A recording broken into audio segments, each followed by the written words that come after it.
It was a Tuesday. Just another Tuesday. The sun was shining, birds were singing, Robert was making coffee, the smell drifting into the bedroom to greet Emily. They had been married for 5 years. 5 years of love, laughter, and shared dreams. They were simple people, content with their simple life. They had no idea that this day, this ordinary Tuesday, would be their last day of normalcy. I remember waking up to that smell, feeling so content, so at peace. Little did we know, everything was about to change. The news started flashing reports of a strange virus spreading like wildfire. People were getting sick, acting violently. At first it seemed like some far-off problem, something that wouldn't touch their quiet corner of the world. They were wrong. The world was about to change. That evening, as the sun began to set, casting long shadows across our living room, the news reports grew increasingly frantic. The virus was spreading faster than anyone could have imagined. Images of hospitals overflowing, cities in chaos, and people transformed into something monstrous filled our TV screen. Fear, cold and sharp, began to creep into their hearts. Then came the sirens, wailing in the distance, drawing closer. The power flickered, plunged them into darkness. The world outside their window, once so familiar, was descending into chaos. This was not a drill, this was real. This was the end of the world as they knew it. The world had become a dangerous place. The once bustling streets, now eerily silent, were filled with unseen threats lurking in every shadow. The air was thick with tension, and the silence was deafening, broken only by the occasional distant scream or the rustle of something moving in the dark. Every shadow held a potential threat. The darkness seemed to have a life of its own, shifting and moving, playing tricks on the mind. It was a constant reminder that danger was never far away, that safety was an illusion. Every corner could hide a fate worse than death. The fear of the unknown was paralyzing, making every step a calculated risk. The world had become a labyrinth of terror where one wrong move could mean the end. Food and water were scarce, every bite a precious commodity.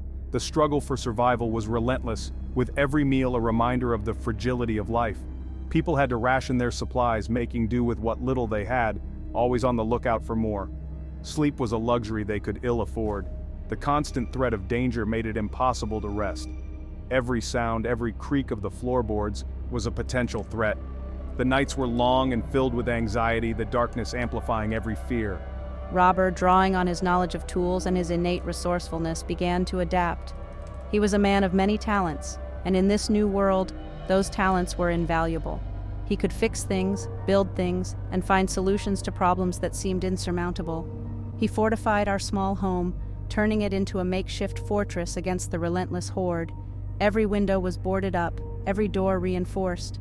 He created traps and barriers, anything to keep the danger at bay. It was a constant battle, but he was determined to protect us.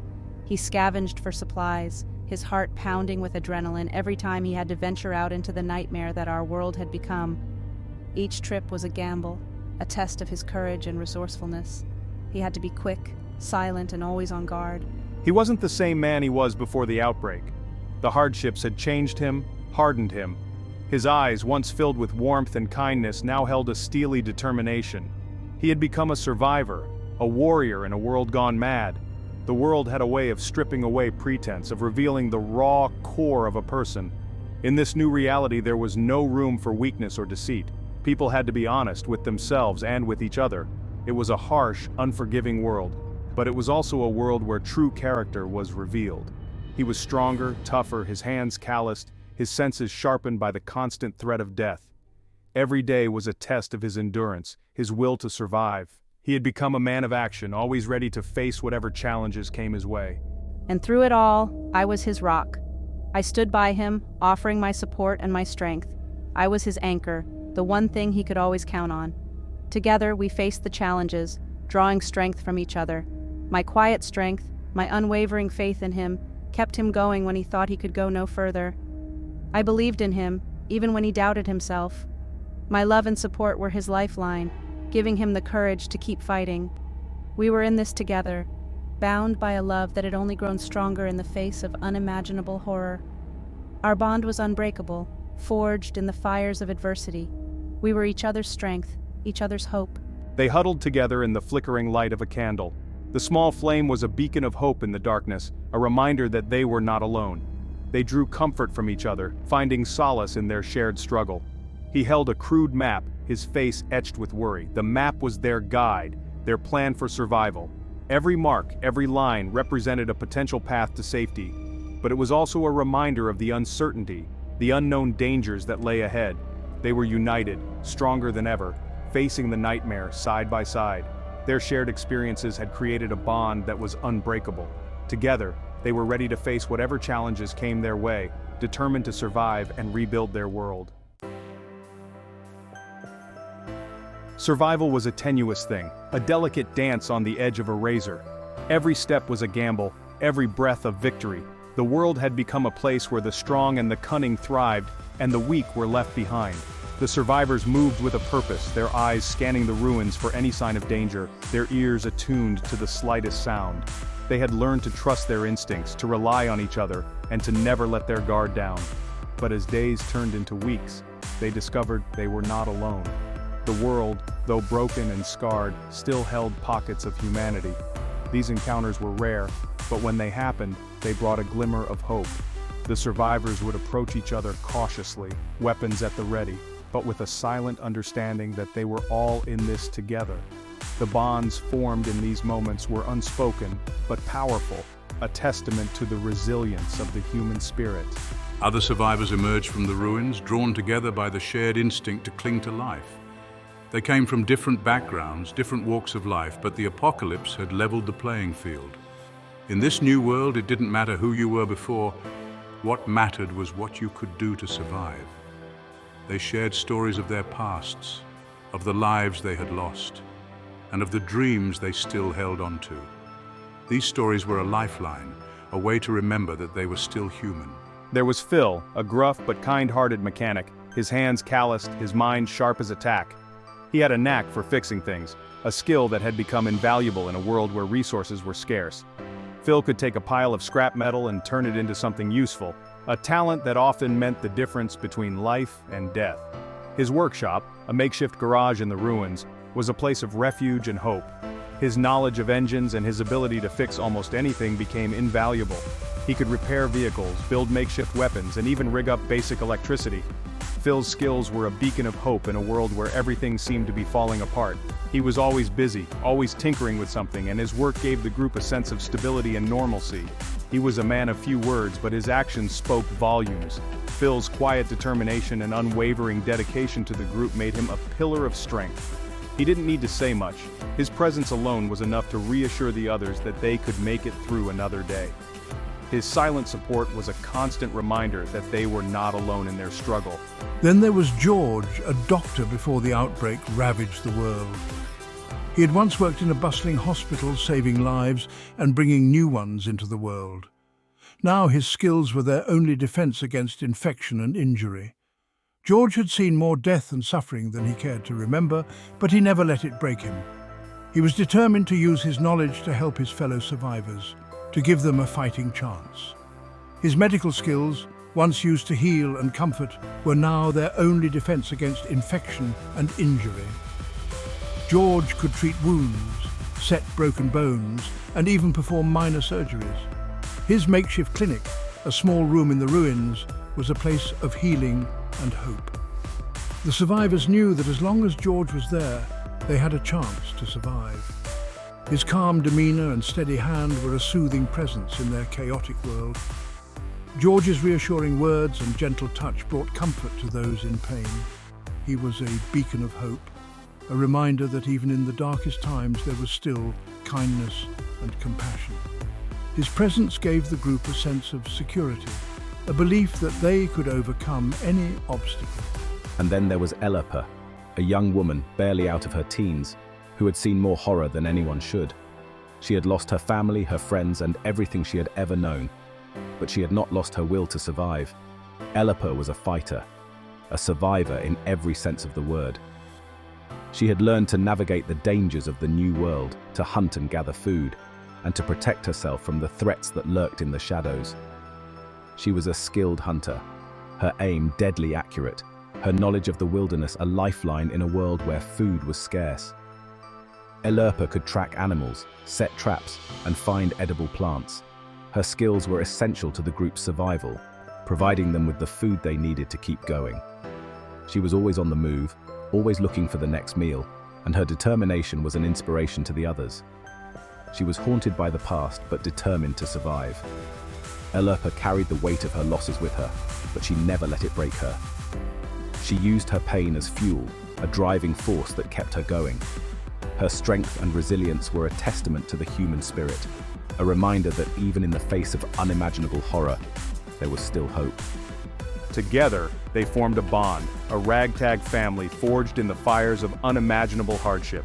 They were a diverse group, each with their own strengths and weaknesses. But together, they were stronger. They shared their stories, their hopes, and their fears, finding solace in each other's company. Around the campfire, they would talk late into the night, finding comfort in the warmth of the flames and the presence of their newfound family. They shared their meager supplies, their hopes, and their fears. Every meal was a communal effort, a reminder that they were all in this together. They would divide their food, making sure everyone had enough to eat, and they would share their dreams of a better future. These moments of togetherness were a lifeline, a way to hold on to their humanity in a world that had lost its way. They watched each other's backs and fought side by side against the relentless onslaught of the undead. In battle, they were a well-oiled machine, each member playing their part to keep the group safe. They had learned to trust each other implicitly, to rely on each other's strengths, and to cover each other's weaknesses. Together, they were a force to be reckoned with, a beacon of hope in a world overrun by darkness. Rumors began to surface, whispers carried on the wind. Whispers carried on the wind like ghostly echoes of a forgotten past. Word of a military outpost, a beacon of hope in a world gone dark, a haven in the storm, reached their ears. It was said to be a place of safety, a fortress against the chaos. Hope, that flickering flame they had guarded so fiercely, flared bright. It was a fragile thing, easily extinguished, but in that moment it burned with an intensity they hadn't felt in a long time. Could this be their chance, their ticket to safety? The thought alone was enough to stir them into action. They decided to take the risk. They had to. Staying put meant certain death. But moving forward, however perilous, offered a glimmer of hope. They couldn't stay here forever. The world outside beckoned, filled with danger, but also with the possibility of something more. The landscape was treacherous, infested with the undead, but it was a risk they were willing to take. The possibility of a new beginning, a fresh start, was too enticing to ignore. They had to believe that there was something better out there. They managed to get their hands on an old helicopter, a relic from another time. It was a symbol of a world that once was, a world they longed to return to.